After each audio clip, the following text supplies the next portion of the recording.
Okay, isa pa ang nakakagulat na showbiz chika sa pangalawang pagkakataon pala ay muling nag-miscarriage o nakunan si Alex Gonzaga. Siya mismo ang nag-reveal niyan sa vlog ng kanyang sister na si Toni Gonzaga. Hindi ba October 2021 yung unang miscarriage ni Alex at ngayong October ulit ay nakunan na naman siya.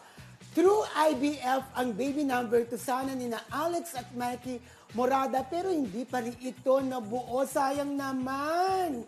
Nakakapanginayang. Pag may mga ganyang balita, nakakalungkot biglang babae, di ba? Actually, October din last year nung nakunan si Alex.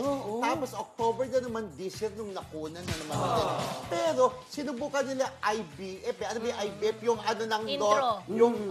yung ano ng lalaki, yung anitsnis. Basta. At saka yung ano ng babae. Alam na nila yun. Pinagsama, di ba? Alam Para nila lang yun. mabok. Pero ang sabi dyan ni Ares, ipinapasa Diyos na lang nila kung anong magiging resulta nun kung mabubuo. Pero sabi niya nga, basta Diyos o Lord, samahan niyo ako sa moment na yon. Ngayon, kaya madali niyang natanggap na hindi nabuo, na hindi na nakunan ulit siya. Dahil talagang inano niya na yung kay Lord bahala na kay Lord, di ba? Pero sinisi niya hindi naman sinisi, pero sabi niya, mabuti ka pa, samantala kay Ate Toni nga, mabuti ka pa, matagal kami nagplano. Nag-try. Pero nauna ka pang nabuntis. Nakadalawa na si Toni, di ba? Pero sabi naman yung asawa niya, si Mikey Morada, sila kasi, 4 years din sila naghintay bago nabuntis si Toni. Bago nasundan si Siv. Tayo, bago pa lang naman Bagong tayo. kasal pa naman. Bagong kasal. So, doon na-realize ni Alice na, nga. Sabi naman ni Toni, hintayin niyo yun kasi bata pa naman kayo. At Parang hindi lang si- naman, hindi lang naman kay Alex nangyayari yan. Dahil si Kyla, di ba? Oo. Grabe din ang pinagdaanan ni Kyla.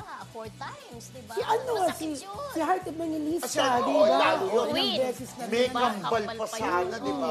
Kaya siguro kayo na lang dating tamang paano. Kasi ang hipag ko, after 3 years, 4 years din nabuntis. Ako nga, after 8 years, Ito, diba? after 8 Everything years, happens for a reason. Yeah, oo. For sure yan, bibiyayaan din yan Correct. sa, kumbaga, in God's perfect timing. Yes. Magkakaroon din ng anak kayo, Alex at Basta Mikey.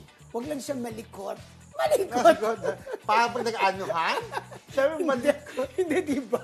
Pagka nabuntis, Di ba, magalaw. mahilig siyang gumalaw-galaw, di ba? Kasi kikik-kik yun, Oo. kikik-kik. Pero alam mo yung hipag ko, nung nabuntis, parang minsan anong kapit ng bata daw hindi masyado. Kaya hindi siya Hindi, may inumin ng may pampakapit ganun, yun. no? Kaya lang siguro meron talagang medical condition na mahirap sigurong kumapit yung bata. Hindi natin alam, hindi tayo expert. Pero kung naniniwala ko, Diba? magkakanak ka rin, Alice Gonzaga. Kasi iba pa rin talaga yung may anak di ba? Yeah. Maniniwala ka, God's perfect yan, sabi ni Mildred.